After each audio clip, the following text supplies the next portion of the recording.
मध्य प्रदेश के इंदौर के राजेंद्र नगर में विश्व हिंदू परिषद के अखिल भारतीय लीगल सेल द्वारा 13 और 14 सितंबर को 2 दिवसीय कार्यक्रम का आयोजन किया गया। इस कार्यक्रम में केंद्रीय कानून मंत्री मुख्यमंत्री डॉक्टर मोहन यादव, संत और विभिन्न राज्यों से आए 250 अधिवक्ता, सेवानिवृत्त न्यायाधीश और विधि पदाधिकारी शामिल हुए।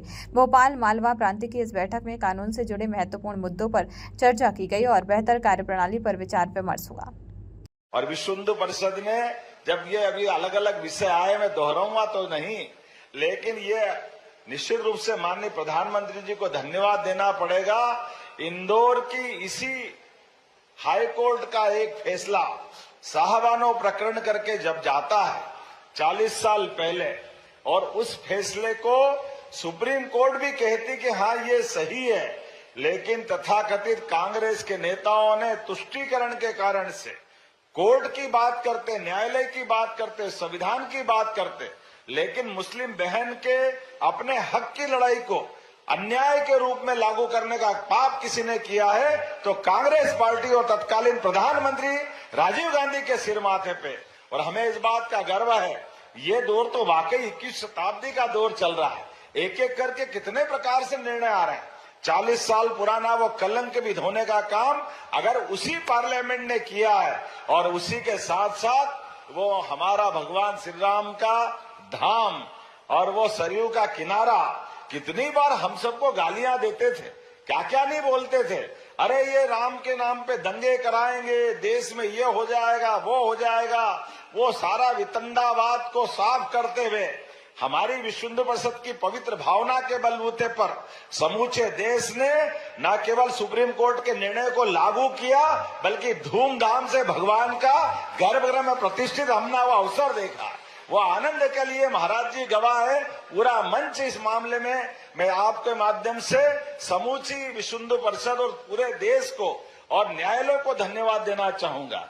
सीएम ने अवैध संपत्तियों को हटाने की बात भी कही और सामाजिक तत्वों के खिलाफ सख्त कार्रवाई का जिक्र किया। उन्होंने अयोध्या में श्री राम मंदिर का उल्लेख करते हुए कहा, जिस तरह श्री राम जी मुस्कुरा रही हैं, उसी तरह आने वाले समय में श्री कृष्ण जन्मभूमि पर भगवान श्री कृष्ण भी मुस्कुराएंगे। कार्यक्रम का समापन नंद के घर आनंद भयो जय हो कृष्ण लाल की के उद्घोष के साथ हुआ। हमारे लिए तो आनंद की बात है जब विश्वनाथ भगवान आनंद से हमारे लिए अलग प्रकार का अवसर दे रहे हैं। बाबा महाकाल का, महालोक का आनंद आ गया है और भगवान राम आनंद से मुस्कुरा रहे हैं, तो कृष्ण कन्हैया क्यों वंचित होना चाहिए। जमुना जी का कृष्ण कन्हैया, वहां तो आनंद आना ही चाहिए। हमारे लिए तो सौभाग्य की बात है, हमारे लिए वो अवसर और ये प्रतीक्षा है।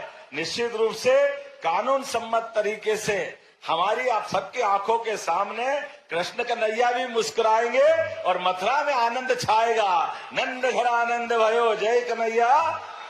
आनंद का वो अवसर जल्दी से जल्दी आए। सरकार बनने के साथ ही हमारी सरकार के दूसरे दिन के निर्णय में लाउड स्पीकर कहीं भी लगे हो, लेकिन डेसिमल तो नियत ही होना चाहिए और एक एक लगना चाहिए। तो 60,000 से ज्यादा माइक उतारने का काम किसी ने किया है, तो हमारी सरकार के माध्यम से हुआ है कि भाई अनावश्यक रूप से आप अपने अपने धर्म की इबादत करो, कोई मना नहीं, लेकिन कानून का पालन तो सबको करना पड़ेगा। अपने राज्य के अंदर खुले में मांस बेचना और जिस प्रकार से फूड सेफ्टी नियम है, उस फूड सेफ्टी नियम का पालन करना हम सबके लिए आवश्यक है। क्यों कोई विशेष नहीं लोग नहीं करेंगे, सबको करना चाहिए।